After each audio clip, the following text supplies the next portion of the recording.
I've been around a long time. I've seen countless empires rise and fall, and I've seen markets swing from wild euphoria to sheer terror. There's one core lesson I've learned in my entire life.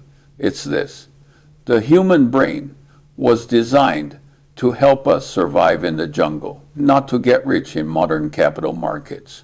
I don't know what you all think, but for me, all the major achievements in life have started from a seemingly insignificant, even tedious, the beginning. Today, we're not going to talk about Berkshire Hathaway or those multi-billion-dollar deals. We're going to talk about the foundation. We're going to talk about the one thing you young people should be most focused on, but also the one thing you are most likely to screw up: saving your first $100,000. You might think that number is too small for a man in his 90s to waste his breath on. If you think that, congratulations, you're already on the wrong side of the equation. Because that 100,000 has never been a financial target. It's a personality test. This is the first and harshest judgment I'm going to pass on you. If you can't even save your first 100,000, you have no business talking about investing. No business talking about compound interest. There's certainly no business talking about financial freedom. The first 100,000 is the first signal you send to the world that you are no longer a slave to money. Before you have that money, every decision you make is shadowed by fear and anxiety.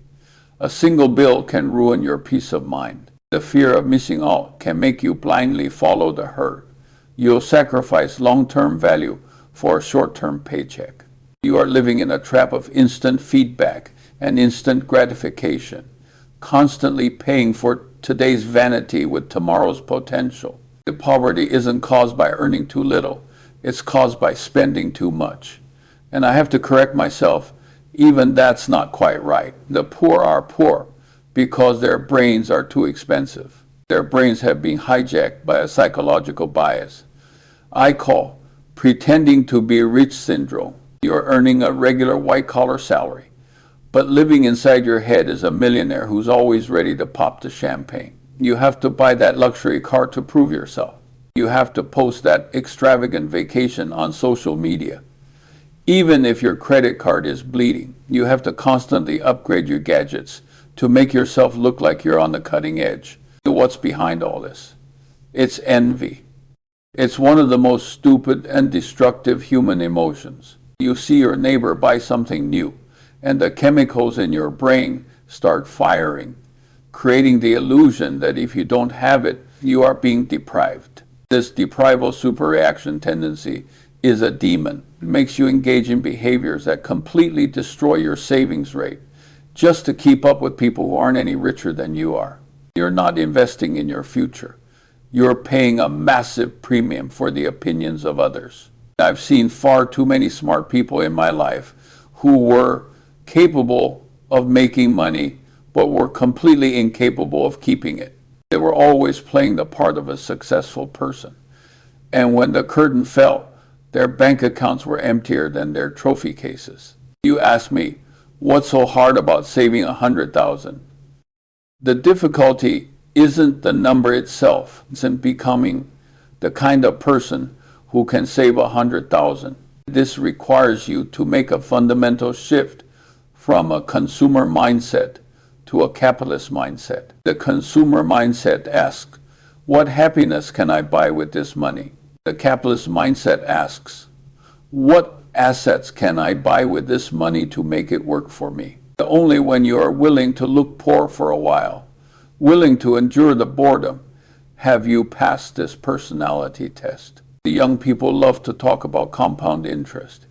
They imagine it as a magic button that once pressed unleashes an avalanche of wealth. They've all heard about rolling the snowball, but they don't know that before the snowball can start rolling, you have to spend a long time pushing a heavy, wet pile of slush yourself. The first phase of compounding is counterintuitive, is brutally boring, and absolutely riddled with temptation. You might have worked hard and lived frugally for a whole year. You open your account and see you've only earned a tiny bit of interest. You'll start to doubt. Is my sacrifice worth it? What get-rich-quick trend am I missing out on? This is compounding's most ruthless screening mechanism. It doesn't reward the smartest or the most innovative. It rewards the people who can tolerate nothing happening. You see the guy next door make a quick buck by speculating on some short-term fad. The action bias inside you will scream at you to do something. You'll feel like you have to make a move to optimize your compounding process. This is the beginning of stupidity. Let me tell you a simple fact. The greatest enemy of compound interest isn't a low interest rate. It's your own restlessness and foolishness. I've seen countless smart people in my life try to optimize the compounding mechanism. They trade frequently, chase hot tips, and try to catch every short-term fluctuation. They turn investing into a high-frequency gambling game. The result is that a decade's worth of accumulated assets can be wiped out in 10 days by one supposedly clever move. True wealth is a function of time, not activity. Back in the 70s, when the market was full of speculative bubbles, a lot of people told me I'd miss the boat if I didn't chase after those high-flying stocks. Luckily, I resisted. All those people who made quick money on short-term trades were completely wiped out in the subsequent crash. It wasn't because they were unlucky. It was because they lacked discipline. They were driven by their own greed and envy. All I had to do was sit there and let time do the work for me. You've saved your first 100,000. You've proven you have this ability to sit still. This money acts like a moat, protecting you from being drowned by market noise and emotion. When you begin to accumulate capital, you are standing at a watershed moment in your life. You need to distinguish between two completely different modes of survival, the poor man's mode and the rich man's mode. This has nothing to do with the number in your bank account right now. It has everything to do with your mental framework. The poor chase opportunities. The rich wait for the right moment. These are two fundamentally different psychological tendencies. The poor are always chasing. They chase price movements, the latest trends, the money that others have already made. They become the bag holders and the suckers of the market. Why? Because they have no foundation. They are anxious. They are afraid of missing out.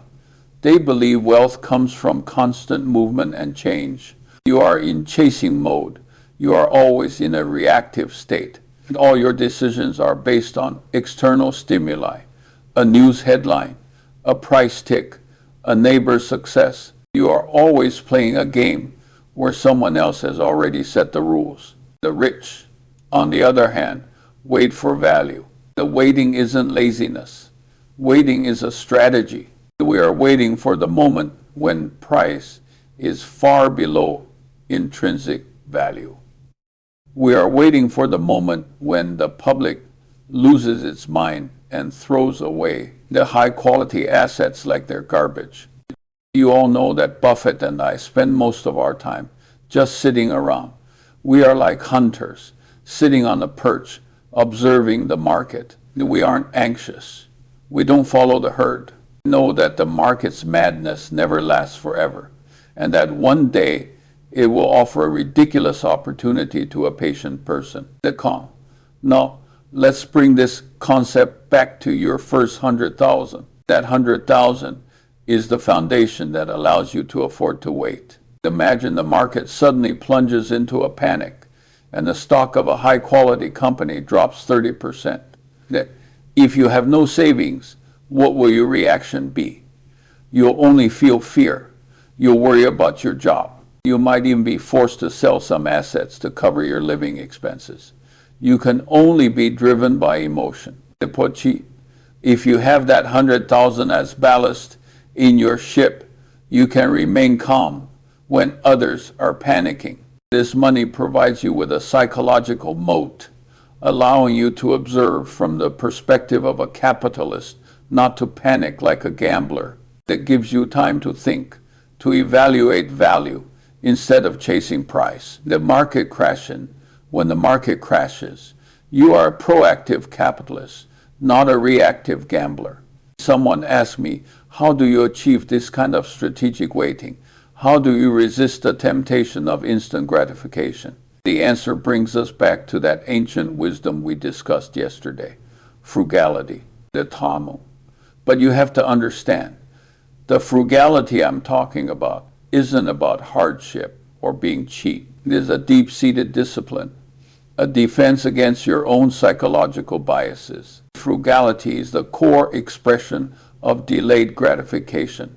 You choose not to buy the latest smartphone and instead put that money into savings and investments. You are not punishing yourself, that you are rewarding the person you will be in 5 years. You are buying time and freedom for your future self. The ability to delay gratification is the single greatest predictor of success. If you can't even manage to skip a steak dinner or pass on a new shirt, how can you possibly expect to remain rational when faced with a multi-million-dollar investment temptation? This is like muscle training. The process of saving your first 100,000 is the boot camp where you train your delayed gratification muscle. You must make savings your first expense. The moment your salary hits your account, you must transfer a preset percentage into an account that you pretend doesn't exist. You must, like me, cultivate a thoroughly value-oriented approach. I'm not saying you can't enjoy life. You must know what price you are paying for everything and whether you are getting real value in return. If you spend a fortune performing success, you are destroying your own foundation. You are putting your money into assets that depreciate and create negative psychological effects. Conversely, frugality allows you to deploy capital where it can make you better, in learning, in health, and most importantly, accumulating more capital. Let me summarize. That first 100,000 is not just a numerical target. It is a war you wage against your own psychological biases. The victory in this war grants you 3 invaluable assets: the control over your time. You no longer have to take a job you hate just to pay next month's rent. You have breathing room, ammunition for rationality.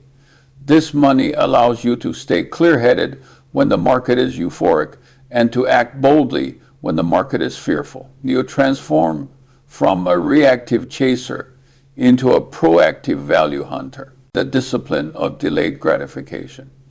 You have proven that you have the ability to resist instant temptation. This discipline will serve you in all of life's major decisions, be it career, marriage, or investing.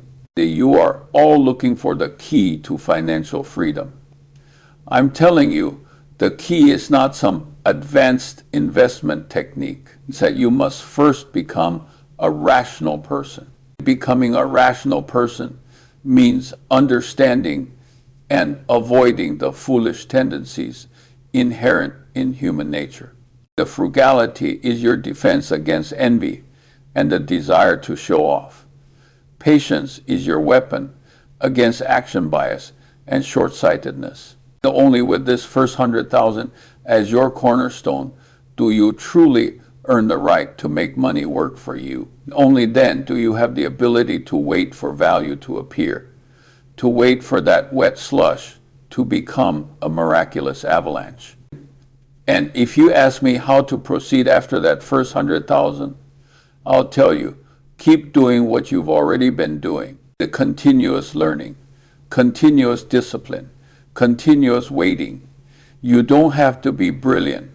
You just have to consistently avoid being stupid. The best advice I can give you, that go save that money. Go pass that personality test.